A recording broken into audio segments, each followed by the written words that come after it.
Buenas tardes. Feliz semana a cada uno de ustedes. Para mí es un grato honor poder compartir con ustedes este momento tan especial, el retiro en el que, a pesar de las dificultades por las que pasamos, tuvimos el privilegio de llegar bien, gracias a Dios.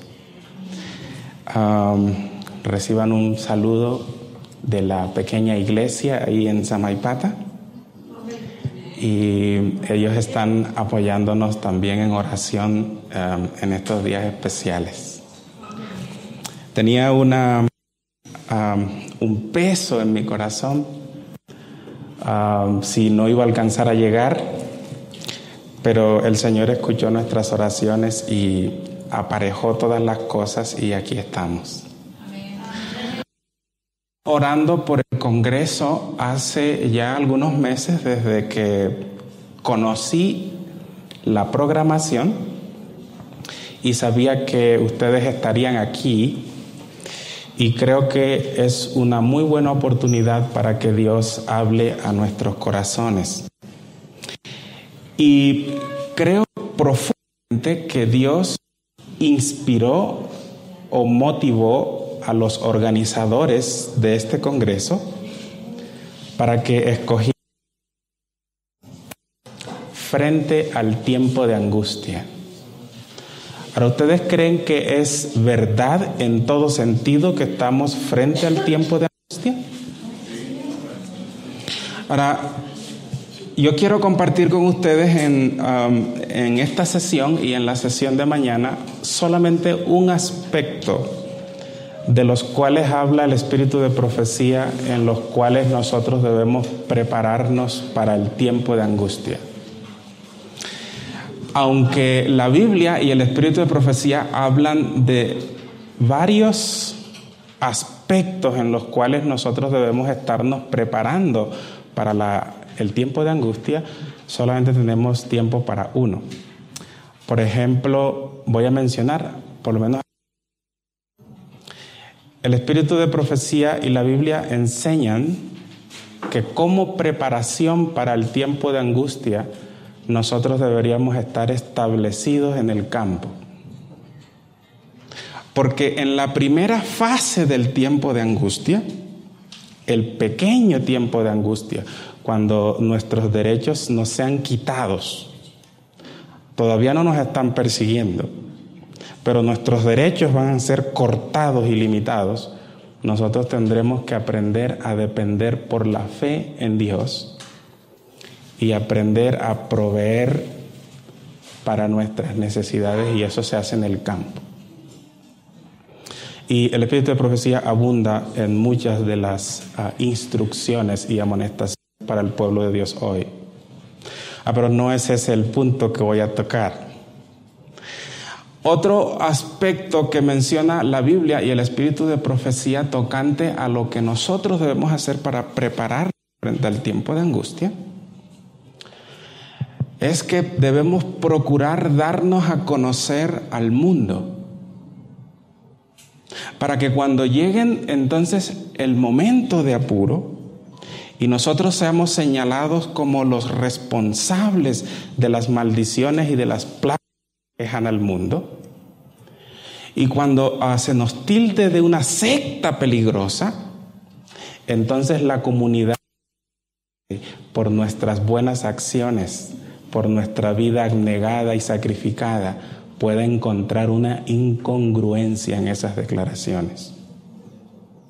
Decir, no, pero ¿cómo puede ser que Moisés es tildado de peligroso si en realidad nosotros lo conocemos y todo lo que ha hecho ha sido beneficiarnos? ¿Sabe? El espíritu de profecía, mencionando el hecho que hizo Jacob antes de llegar donde su hermano, le envió presentes. No sé si algunos recuerdan esa escena. El espíritu de profecía dice que eso fue o debería ser inspirador para el pueblo de Dios. Y entonces nuestra vida sacrificada y abnegada puede salvaguardarnos o puede ser un testimonio para la comunidad. Pero tampoco es ese que quiero compartir con ustedes. Yo solo tengo 2 sesiones y quiero compartir un aspecto que para mí es extremadamente importante. Y para eso voy a leer 2 citas del Espíritu de Profecía muy cortas. Las voy a leer y luego voy a preguntar, porque ustedes deben encontrar el punto en común en esas 2 citas. Por lo tanto, total concentración. Ambas se encuentran en el conflicto de los siglos.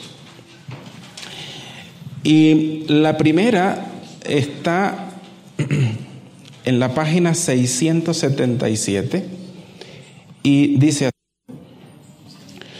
hablando del tiempo de angustia, hablando del momento poquito antes de que el Señor venga en las nubes de los cielos para liberar a su pueblo, y hablando de la terrible angustia sobre la cual que tendrá que pasar el pueblo de Dios, dice allí, aun cuando los hijos de Dios se ven rodeados de enemigos, así que traten de imaginarse la escena, aun cuando los hijos de Dios se ven rodeados de enemigos que tratan de destruirlos, la angustia que sufren no procede del temor de ser perseguidos por causa de la verdad.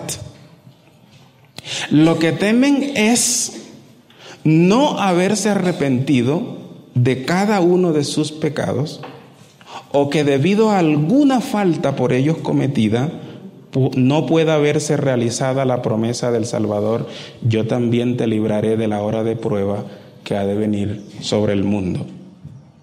Si pudiesen tener la seguridad del perdón, no retrocederían ante las torturas ni la muerte, pero si fuesen reconocidos indignos de perdón y hubiesen de perder la vida a causa de sus propios defectos de carácter, entonces el santo nombre de Dios sería vituperado. ¿Cuál es el temor que ellos tienen según esta cita? Es decir, la angustia más grande, según la cita, no son las circunstancias externas, no son los enemigos motivados por las huestes satánicas que quieren destruirlos, sino que el temor más grande que ellos tienen en ese momento es no haberse arrepentido cabalmente de todos sus pecados o conservar algún defecto de carácter.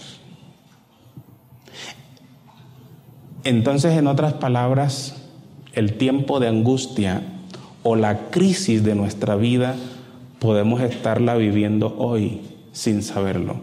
Es una frase del Espíritu de Profecía. Ahora yo quiero hablarles entonces acerca de esa preparación que yo debo tener para encontrar la paz, la seguridad y la fe que necesito para pasar un momento tan difícil, una prueba tan estupenda que nunca ha ocurrido desde que hay hombre ni la habrá. Y con eso en mente, yo entonces debo saber, escúchenme bien hermanos, que cada día, cada momento que pasa, nosotros estamos construyendo la fe, la confianza y la relación suficiente para pasar victoriosos, o estamos construyendo la angustia, el desespero que aniquilará nuestras almas debido a algún pecado que en este momento no estemos entregando completamente al Señor. Ahora voy a leer la otra cita que se encuentra en el mismo libro, El conflicto de los siglos.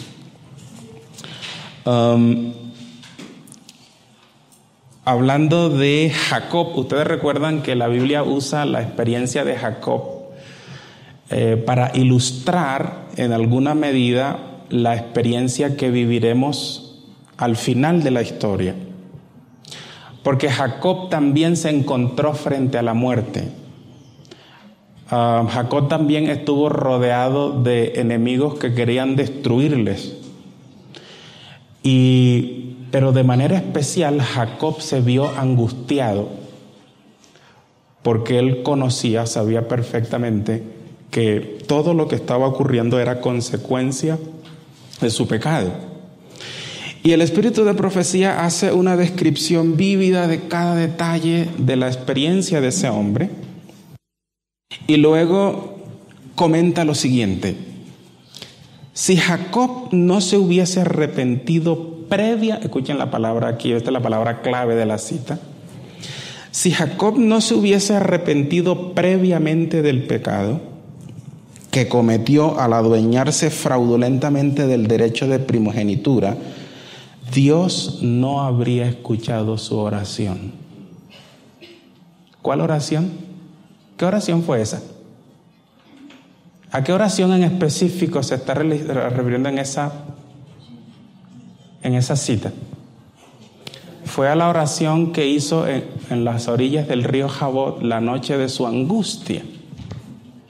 Y el espíritu de profecía dice: si previamente no hubiese intervenido el arrepentimiento en su vida, entonces el Señor no habría escuchado su oración. A ustedes seguramente se le viene a la mente esos pasajes bíblicos que tienen que ver con nuestro carácter y la santidad, donde dice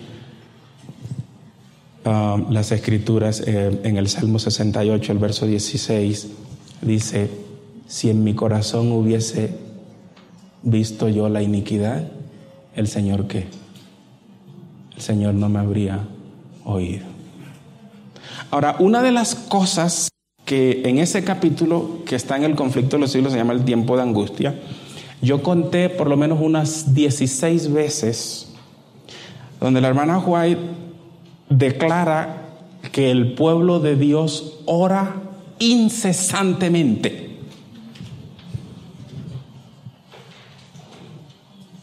Quizá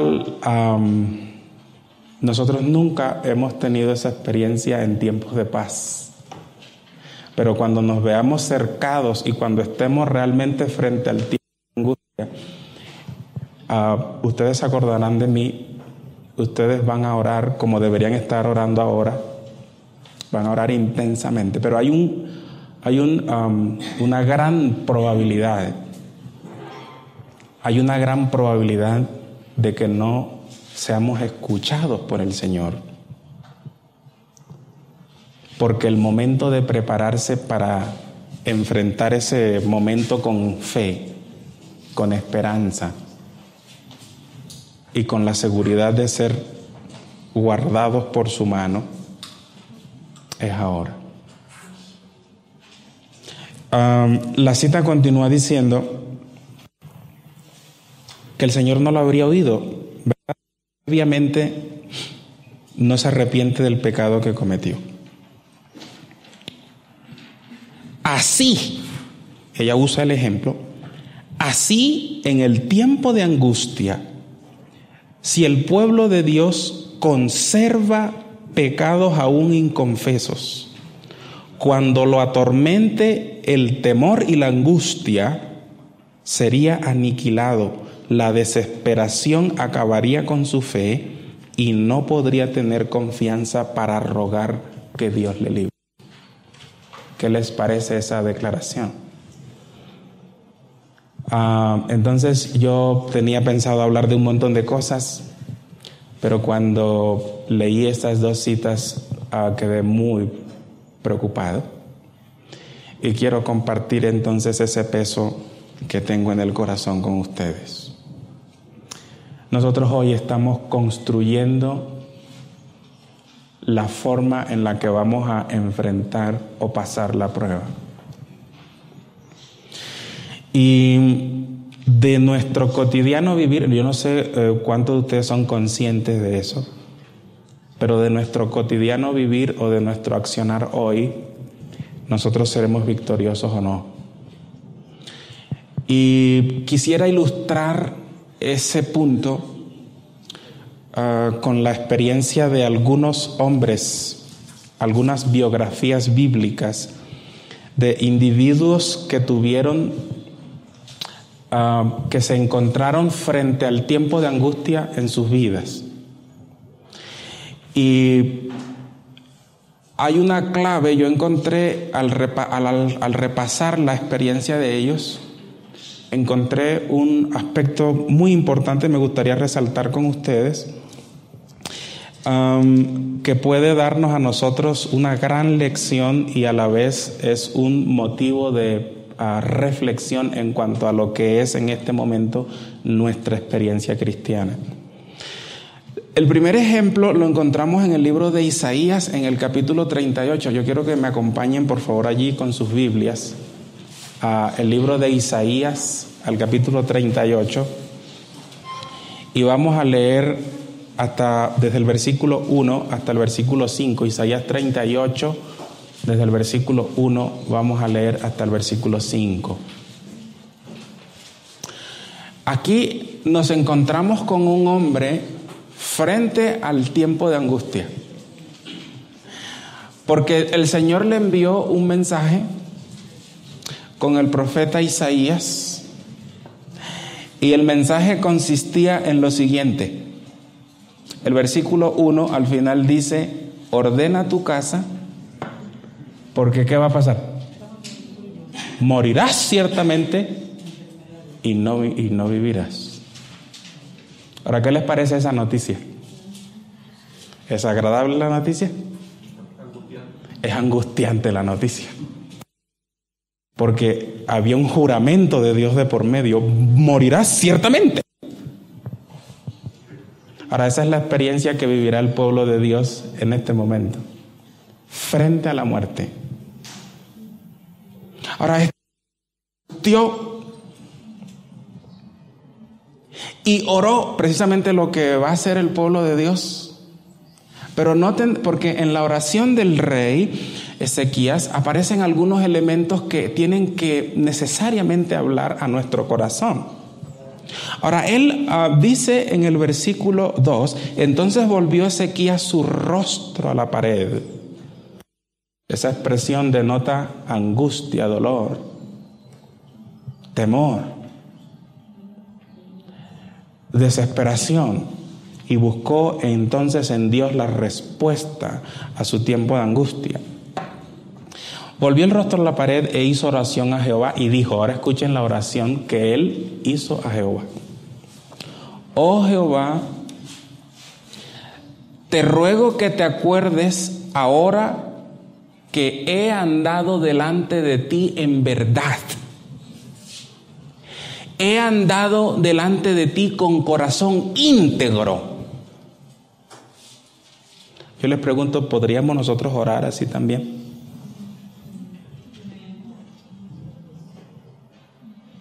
Porque si nosotros pudiéramos hacer esa oración con esa seguridad y viviendo esa experiencia, entonces tendríamos la misma respuesta del rey. Ahora noten la oración. Yo quiero que subrayen la oración. He andado delante de ti en verdad. He andado delante de ti con corazón íntegro. Y que he hecho lo que ha sido agradable delante de tus ojos. Y lloró delante de Jehová. Tremenda experiencia. Qué ejemplo piadoso. Qué preparación para el tiempo. ¿Están captando la idea? ¿Me están comprendiendo lo que quiero decirles? ¿Qué es lo que vas a orar cuando el Señor venga? Es la experiencia que estés viviendo hoy. ¿He andado en qué? He andado en verdad. ¿Y qué es eso de andar en verdad?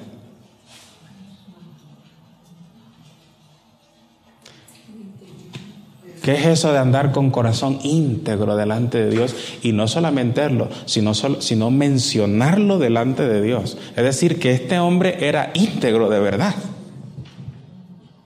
Porque yo puedo llegar aquí donde ustedes y decir, no, yo en Samaipata yo soy muy santo. Y ustedes pueden decir, debe ser verdad porque está en el campo el hermano y además es vegetariano y entonces anda en integridad. Pero si eso no es verdad, yo no puedo hacer esa oración.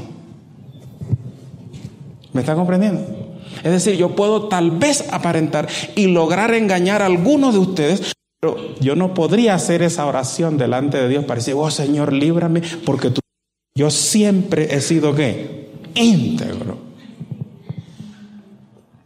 Para yo hacer esa oración de que siempre he sido íntegro, yo tendría que entonces ser íntegro.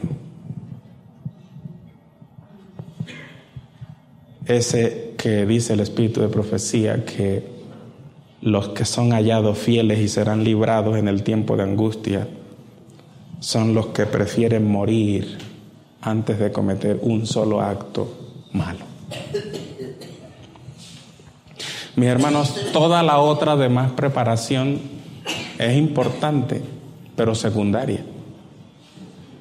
Y yo creo que la preparación más importante para enfrentar el tiempo de angustia es la integridad con la cual nosotros damos cada paso en el día a día.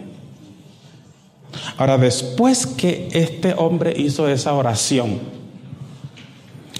dice el versículo 4, entonces vino palabra de Jehová a Isaías diciendo, ve y di a Ezequías, Jehová Dios de David tu padre dice así, he oído tu oración. ¿Era verdad entonces lo que él decía? Sí, porque si hubiese iniquidad en su corazón, ¿el Señor qué? No hubiese oído. Pero ahora el Señor atestigua y dice, he oído la oración y por favor ve y dile que ¿qué? Que su vida se prolonga. Que la razón de su angustia, que puedo estar con él aun cuando ya había un edicto de muerte, puede tener entonces la seguridad de que Dios escuchó su oración y el Señor permita que nosotros podamos tener esa experiencia. Ahora yo quiero que ustedes anoten todas estas citas porque necesitan repasarlo luego con detenimiento. Y yo creo que Dios puede hablar a sus corazones a través de la oración del rey Ezequías. Ahora quiero compartirles otro ejemplo de otro hombre que estuvo frente a la muerte por motivos de adoración.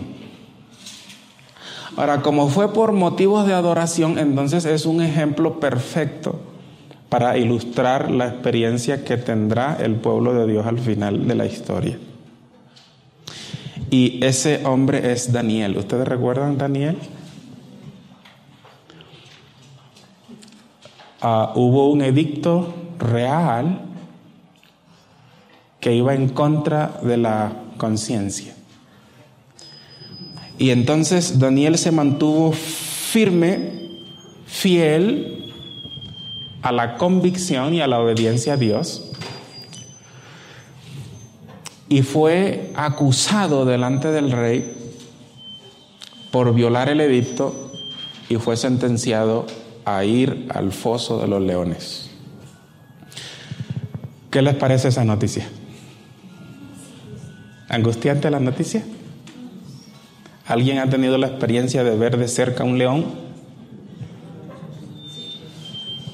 ¿Han visto Qué bien.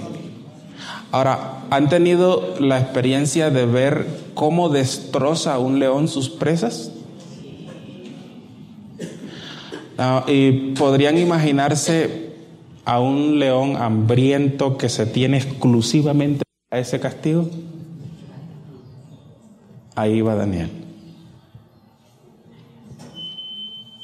Y eso es precisamente, eso puede ilustrar la experiencia que el pueblo de Dios tendrá al final.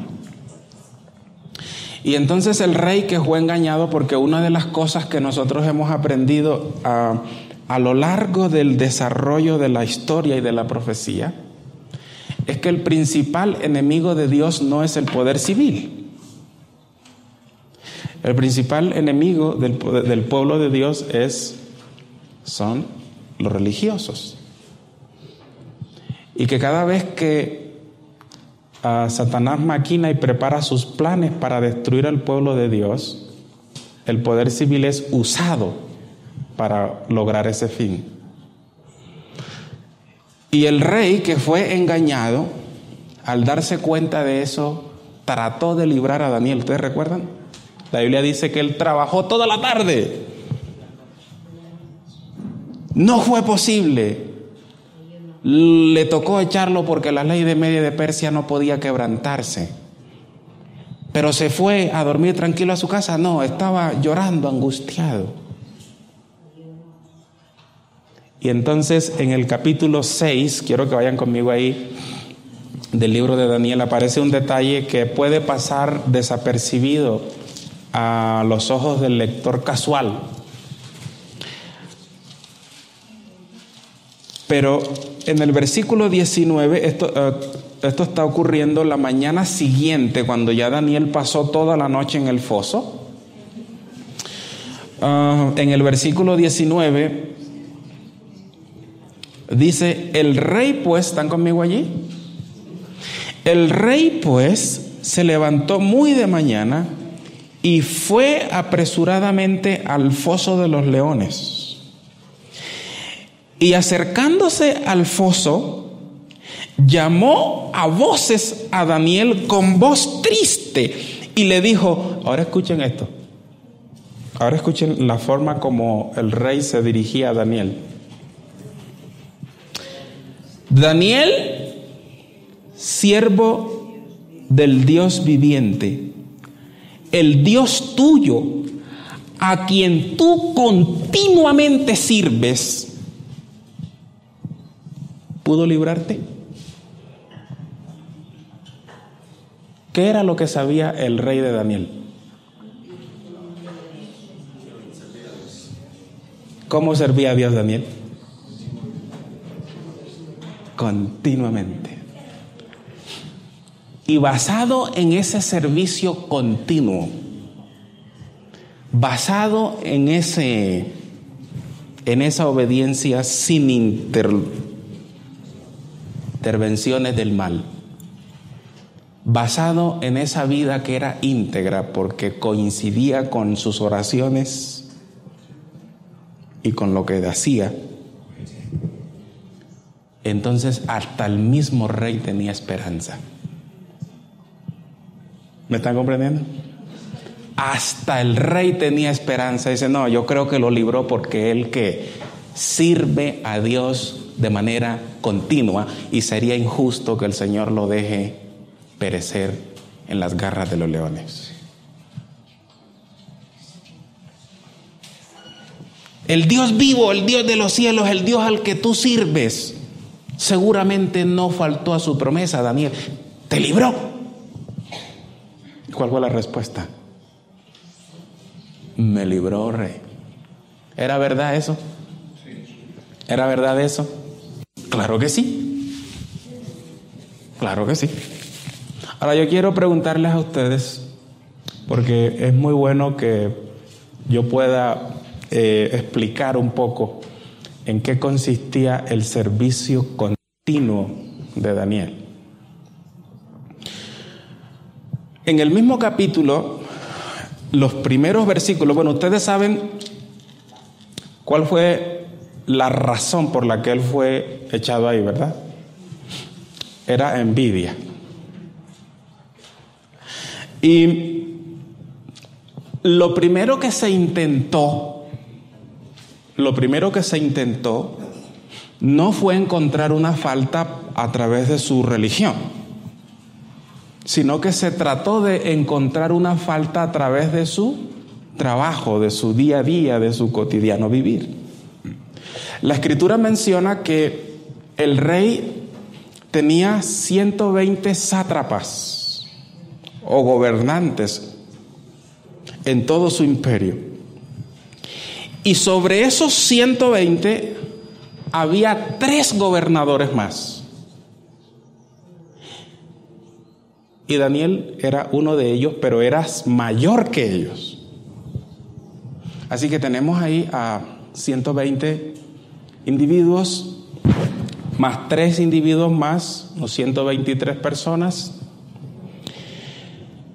que dice el versículo 4, entonces los gobernadores y los sátrapas, ¿cuántos eran en total? Los dos grupos. 122. Quiero que tengan ese número en la mente porque voy a hacerles una pregunta, ¿ok? Entonces los gobernadores y los sátrapas, que eran 122, buscaban ocasión para acusar a Daniel en lo relacionado al reino, mas no podían hallar ocasión alguna o falta, porque él era fiel y ningún vicio o falta fue hallado en él. Ahora yo quiero hacerles una pregunta.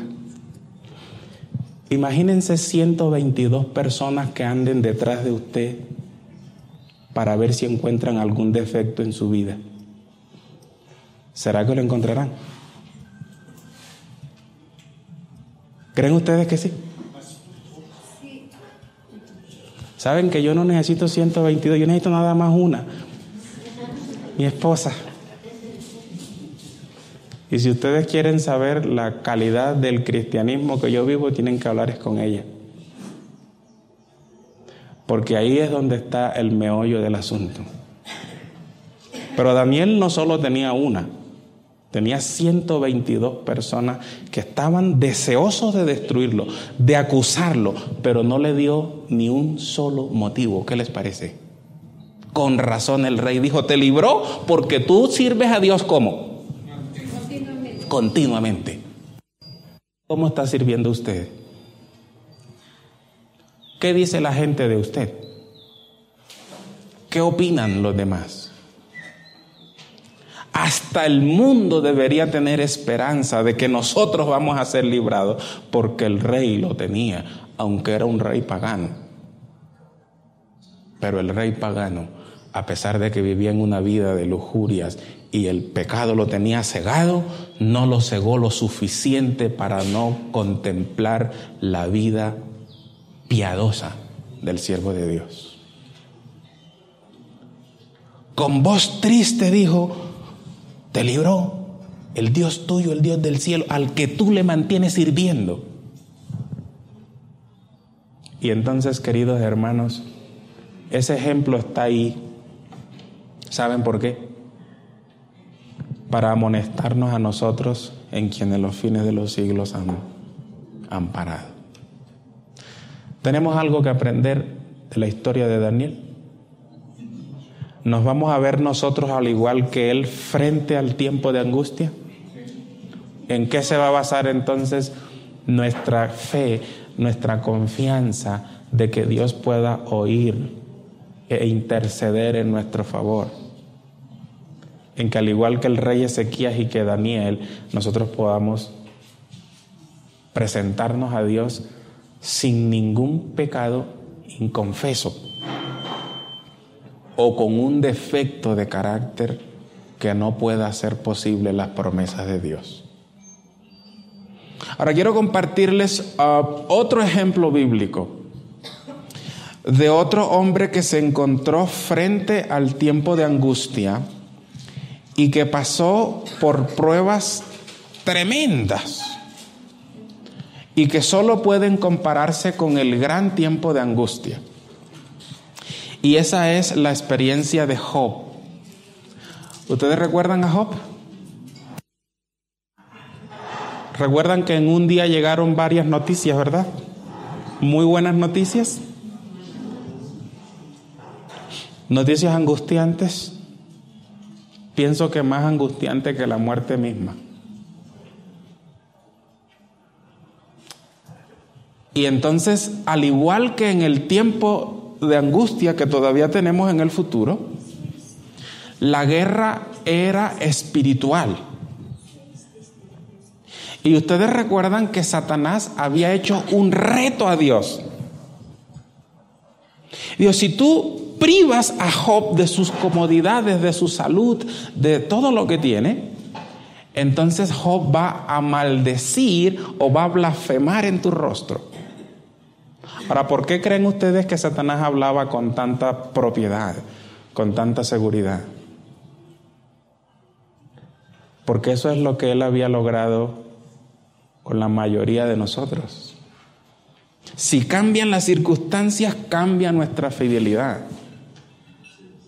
Si estamos en tiempos de paz, entonces somos perezosos, pero de vez en cuando cantamos y oramos. Pero si se presenta una circunstancia de angustia, entonces nosotros muy fácilmente buscamos socorro de otro lado, por no tener una experiencia con el Dios de Jacob.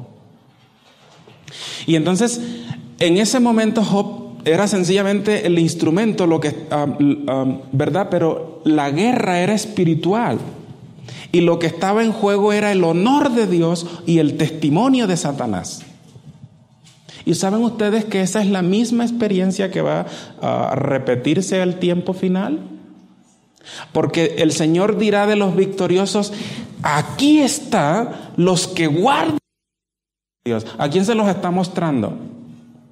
Al universo que está contemplando el desarrollo entre el bien y el mal.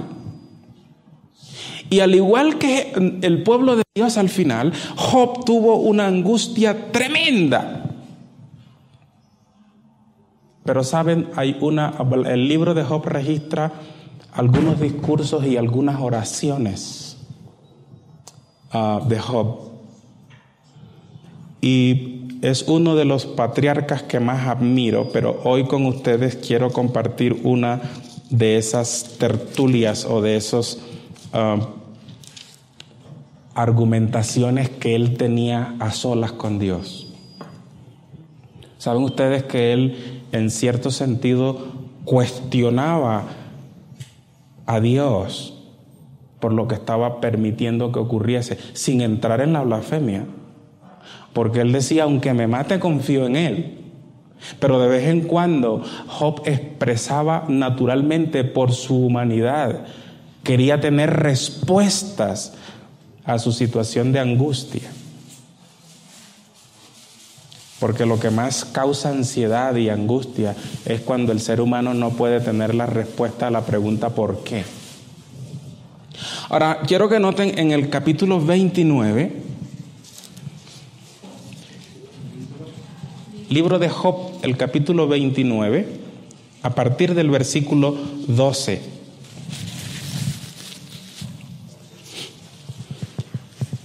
Y él no entiende la razón de su angustia. Y ahora escuchen lo que él menciona en presencia del Señor.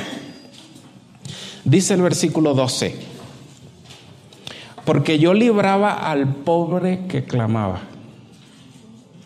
Está hablando de su vida pasada, de su, ¿verdad?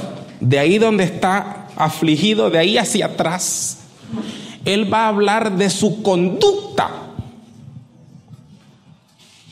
Una conducta tan intachable, por supuesto que no hay respuesta para la pregunta ¿por qué? Ahora noten lo que él decía: yo libraba al pobre cuando clamaba, y al huérfano que carecía de ayudador. Ustedes han leído el libro de Santiago, el capítulo 1, el verso 27, que dice: la religión pura y sin mácula delante de Dios es esta. ¿Cuál? Visitar a los huérfanos y a las viudas en sus tribulaciones y mantenerse sin mancha del mundo. Yo les pregunto, hermanos, ¿usted está practicando esa religión pura y sin mancha? Voy a tratar de preguntarlo de una manera más sencilla. ¿Cuándo fue la última vez que usted visitó un huérfano? Y fue donde una viuda para consolarla. Y amparó al pobre y al huérfano. ¿Saben lo que Job decía? Señor, yo no entiendo lo que está pasando, porque yo amparaba al pobre que le clamaba. Al huérfano que no tenía ayudador, yo era su padre. Es decir, yo practicaba la religión pura. Ahora noten la descripción que él hace de su carácter o de su conducta. La bendición del que se iba a perder venía sobre mí, y al corazón de la viuda yo daba alegría. Me vestía de justicia y ella me cubría, como manto de diadema y de rectitud. Yo era ojos al ciego y pies al cojo. Y a los menesterosos era padre, y de la causa que no entendía me informaba con diligencia. y quebrantaba los colmillos del inicuo, y de sus dientes hacía soltar la presa, y etcétera, etcétera. Ustedes pueden seguir allí la lectura para que puedan encontrar en esa descripción que él mismo hace sus argumentos para presentarse delante de Dios. Queridos hermanos, esa es la preparación más poderosa que nosotros deberíamos estar haciendo hoy para encontrarnos delante de un tiempo de angustia tan tremenda. Pero más allá de eso, quizá mañana podamos mencionar un poco más. El espíritu de profecía dice que habrá un espacio. Viendo la cartilla de las presentaciones, encontré que uno de los temas del pastor Daniel, así está el pastor Daniel, se llama Viviendo sin intercesor o algo así. Y yo también, sin saberlo, no nos pusimos de acuerdo. Pensé en ese tiempo. Es interesante lo que el espíritu de profecía dice tocante a esa etapa en la que nosotros tendremos que vivir sin un intercesor. Pero saben, nosotros hoy tenemos que aprender la experiencia de santidad y de conducta para poder permanecer firmes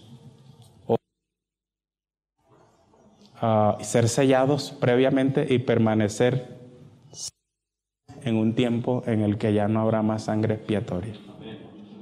Ahora, voy a mencionar un ejemplo más y luego quiero compartir una pequeña cita del espíritu de profecía.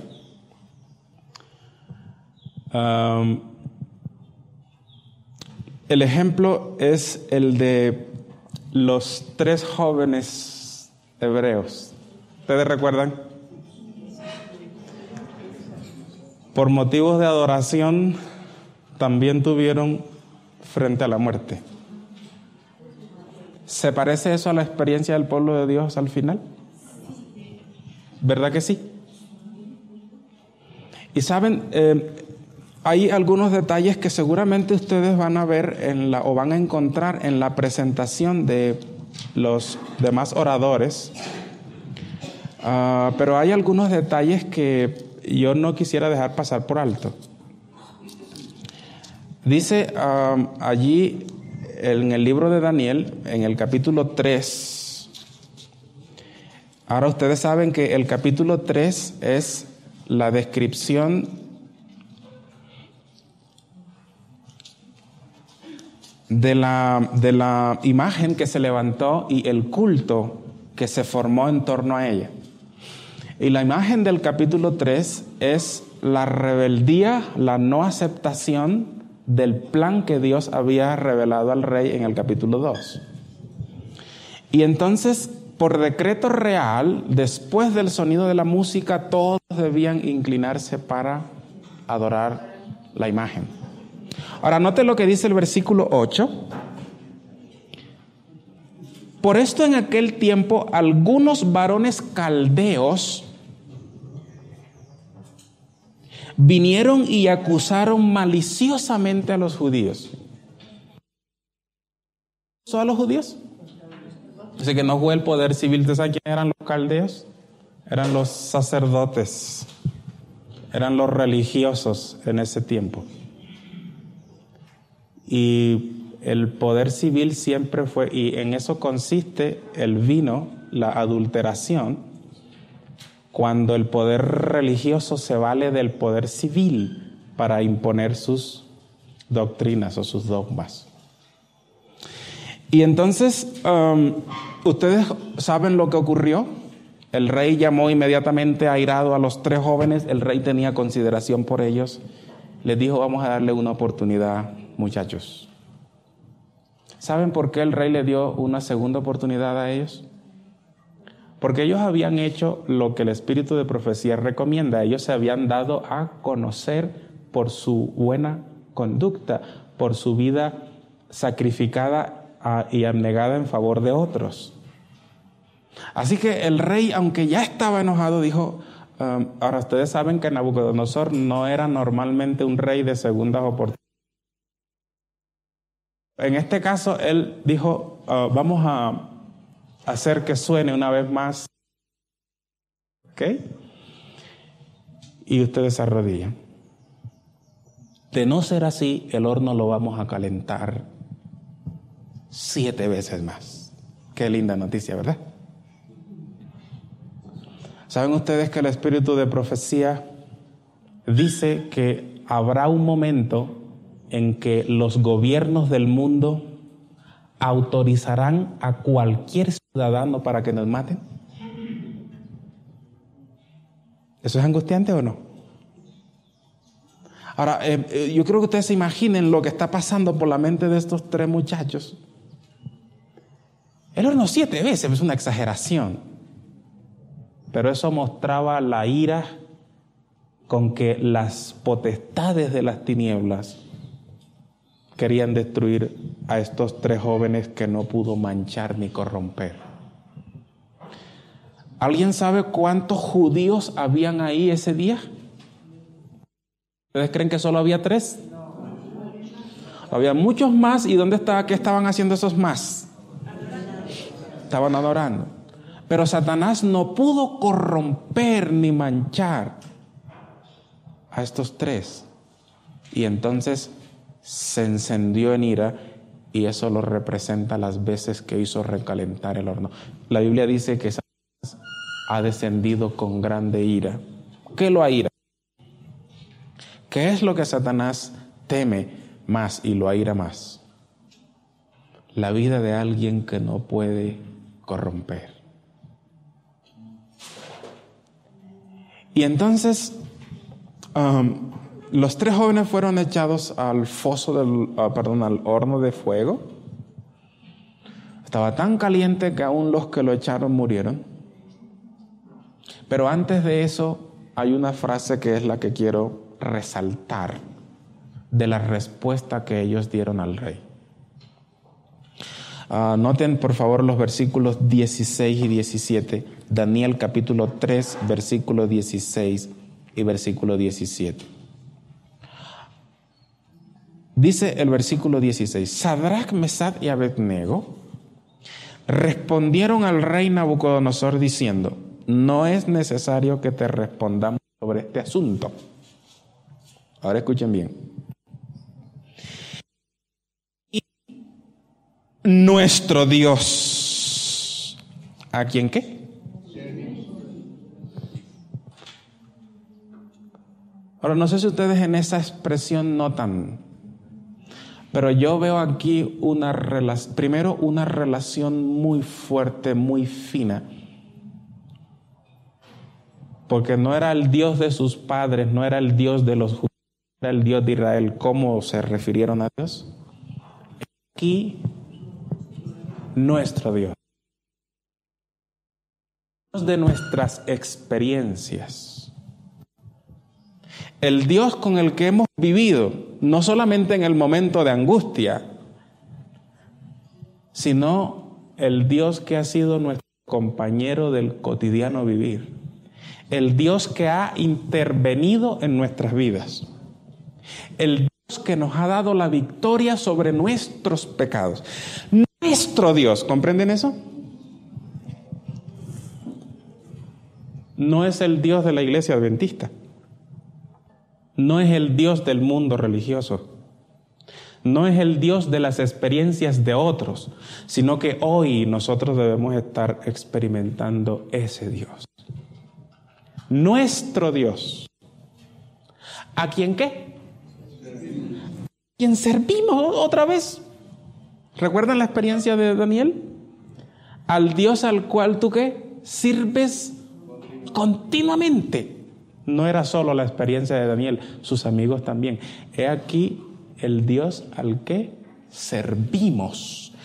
Puede librarnos de tu mano, oh rey, nos librará. Y de no ser así, porque yo no sé cuál será el plan de Dios, ¿saben ustedes que en el pequeño tiempo de angustia, en la primera etapa del tiempo de angustia, saben que habrá mártires? que algunos sellarán sus testimonios con su sangre, pero su sangre todavía es semilla para que multitudes crean.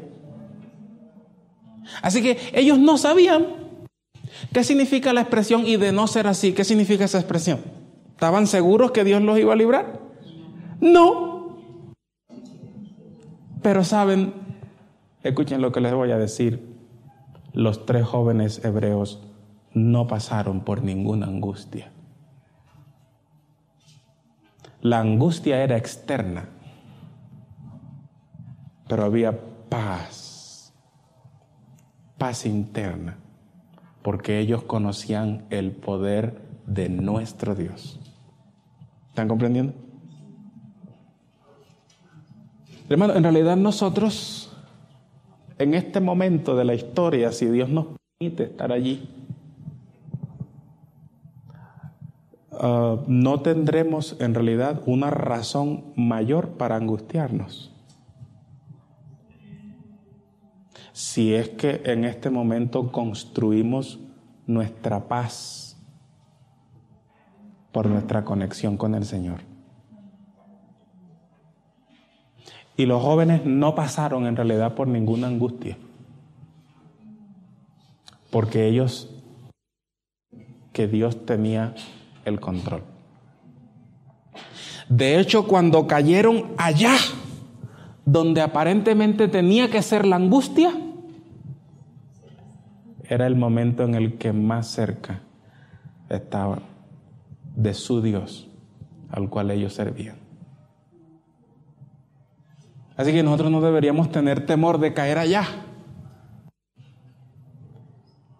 porque cuando nosotros caemos allí adentro, tendría que ser el momento en el que más cerca estemos del Señor.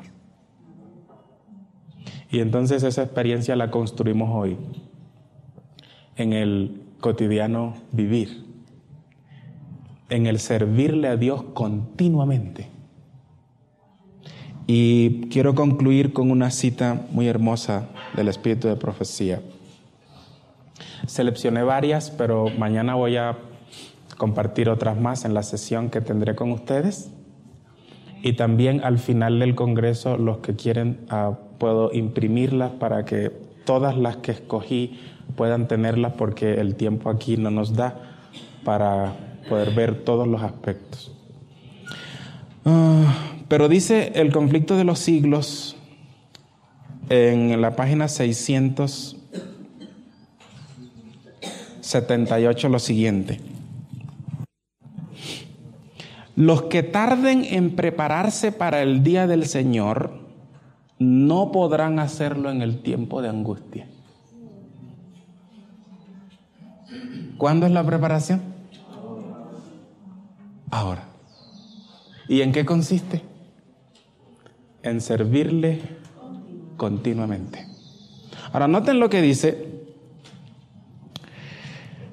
los que tarden en prepararse para el día del Señor no podrán hacerlo en el tiempo de angustia ni en ningún momento subsiguiente. El caso de los tales es desesperado.